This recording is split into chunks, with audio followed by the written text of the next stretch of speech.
যাদের শৈশব গ্রাম বাংলায় কেটেছে তাদের জন্য বলা চলে এই খাবার এক প্রকার আবেগ। গ্রামে যারা বড় হয়েছেন তারা কম বেশি হয়তোবা এই খাবারটি চিনে থাকবেন। প্রথমে আমি নিয়েছি 1 কাপ চাল এবং চালগুলো খুব ভালোভাবে আমি ধুয়ে নিয়েছি।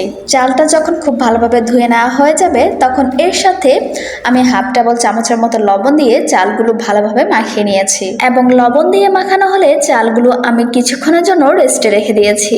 ছোটবেলায় মায়ের হাতে এই খাবারটা অনেক খাওয়া হয়েছে, তো আজকে হুট করে মন চাইলো যে ছোটবেলার খাবারটা নিজেই বানিয়ে ফেলি। চালগুলো কিছুক্ষণের জন্য রেস্টে রেখে দিয়ে আমি অল্প কিছুটা বাদাম একটু ভেজে নিয়েছি। বাদাম ভেজে নেওয়া হলে এখানে আমি কিছু তিসি ভেজে নিয়েছি। এই খাবারটার সাথে তিসি যোগ করলে অনেক বেশি মজা হয়, তবে আপনাদের কাছে যদি তিসি না থাকে এটা আপনারা বাদও দিতে পারেন। তিসি ভাজতে খুব সময় লাগে না, জাস্ট কয়েক সেকেন্ডের মধ্যে তিসি ভাজা হয়ে যায়। তারপর আমি চালগুলো রেস্ট থেকে নিয়ে ভেজে নিয়েছি। এই চাল ভাজার জন্য আমি কিন্তু এক্সট্রা কোনো চাল নিইনি। ভাত খাওয়ার জন্য যে চাল আমরা ব্যবহার করি সে চালই এখানে ভাজার জন্য নিয়েছি। সব কিছু আমার ভেজে নেওয়া শেষ, এখন জাস্ট ঠান্ডা হলে এটা আমি ব্লেন্ডারে গুঁড়ো করে নেব।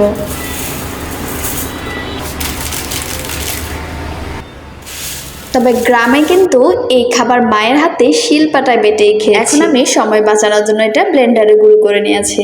ব্লেন্ডার থেকে গুঁড়োটা বের করার পর ভাজা চাল, তিসি এবং বাদামের এত সুন্দর একটা স্মেল পাওয়া যায় যে আমার মনে হচ্ছে তখনই আমি এটার সাথে সাথে খেয়ে ফেলি। তারপর এর সাথে অল্প কিছু নারকেল, পরিমাণ মতো চিনিটা অবশ্য যে যার পছন্দ মতো দিতে পারবেন, কোনো সমস্যা নেই। এবং সব শেষে আমি দুধ দিয়ে এই গুঁড়োটা মাখিয়ে নিয়েছি। মাশাল্লাহ, আলহামদুলিল্লাহ, এই খাবারটা এত বেশি মজা, বিশেষ করে আমার এই খাবারটা অনেক বেশি পছন্দ। তো আপনারা কারা কারা ছোটবেলায় এই খাবারটা খেয়েছেন কিংবা এই খাবারটা চিনেন আমাকে কমেন্ট করে জানাতে পারেন। সেই সাথে পরবর্তীতে আপনি আমার হাতের কোন রেসিপিটা দেখতে চান সেটাও জানাতে পারেন কমেন্ট করে। ইনশাল্লাহ দেখা হচ্ছে পরবর্তী কোনো ভিডিওতে। সবাই ভালো থাকুন, সুস্থ থাকুন। আল্লাহ হাফিজ, আসসালামু আলাইকুম।